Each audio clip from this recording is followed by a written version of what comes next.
I've been at Cannes, I visited Cannes about 5 times. Uh-huh. Over the years, I guess if people know me at all, they think of the guy with the long tongue, and I would stick it out right now, but the floor, as you can see, is a little dirty. Give you time to register that that was a decent joke. Uh-huh.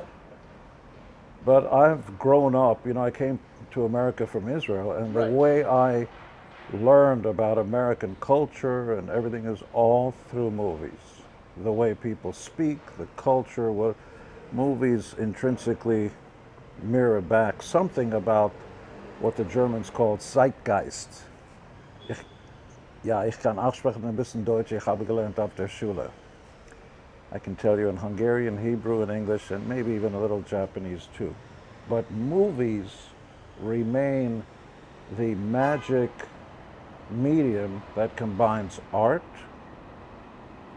architecture, acting, painting, set design, music, sight. There's no other art form that combines all these various elements. Over the years, I've co-produced a TV show that ran 167 episodes, aptly called Gene Simmons Family Jewels, lasted 8 years. Yeah.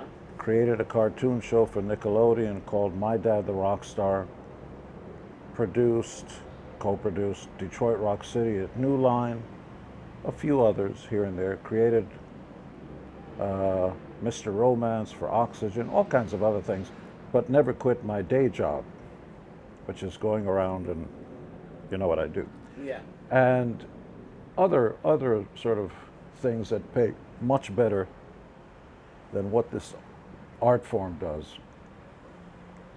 Very, very few sort of reach the heights of that. And so, but my love of movies and the art of creation, that also includes streaming, the quality of the content that goes out nowadays.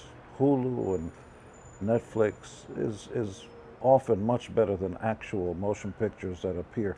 At any rate, make a long story short, uh, I've made a decent living, thank God, and so I'm re entering this space because I can't not. Every time I sit down at a dinner table with people, I bore them to tears about that. You haven't seen To Kill a Mockingbird? Stand up, there goes a great, to, to meet a 20-year-old young person who's never heard of Gregory Peck infuriates me. Uh-huh. So I wanted to get deeper back in the creative process, find material connected to the right people, and I was very fortunate to meet a guy named Gary Hamilton. Gary's been active in the movie industry for, I don't know, 15, 20 years with his ArcLight venture, which continues, by the way, to just knock it out of the park.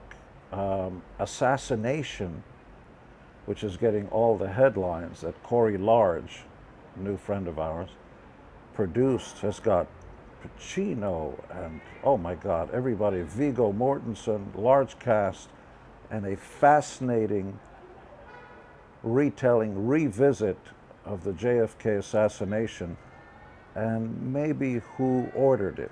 It is a creative process. You can sit here and dream up anything, but the difference between dreamers and doers are the ones that are willing to do the hard work to connect the buttons.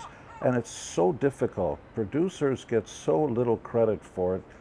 You've got to find financing. We got it.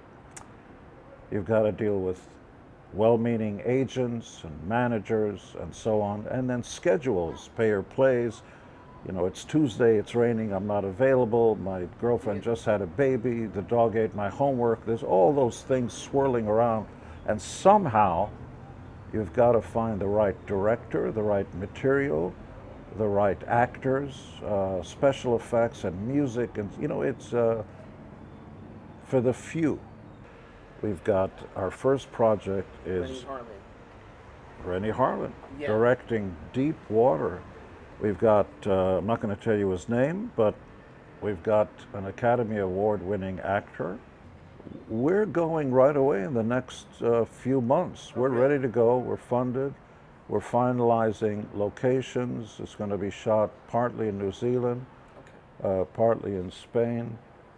But there's a thing about movies that writing books and other forms of art, painting, have in common, and that is if you're too stuck on a timeline, quality will go out the window. You've got to let a movie kind of settle in, find its own space, its own pacing, because you're dealing with human beings invariably. And and the director, in this case, Rennie Harlan, who's great. I've known Rennie for, oh my God, you're 12 now, right? So known Yeah. him longer than that. And he's really on a hot streak now. He's got some wonderful projects, and he brought his baby and his new wife with him and she knows he's not going to be home for a while. She's the one, Sophie, who pushed. You got to do this film. You got to do this film, and then out of the blue, we got this amazing actor, world renowned, world. I'm not going to tell you his name, but shortly, in a few days, we will. We've got the deal, and people will be surprised that an actor of such high caliber is doing this. And that's what we hope to do, is to raise the bar in terms of quality of who's involved in genre films, tell stories better with characters you care about that make you cry and sad and so on. Ultimately, invariably, in other big words like gymnasium, there are lots of tricks that you can use with cinema, but they can't and shouldn't be the stars. It should be the people and how their heart works and the foibles and the weaknesses and strengths of the human condition.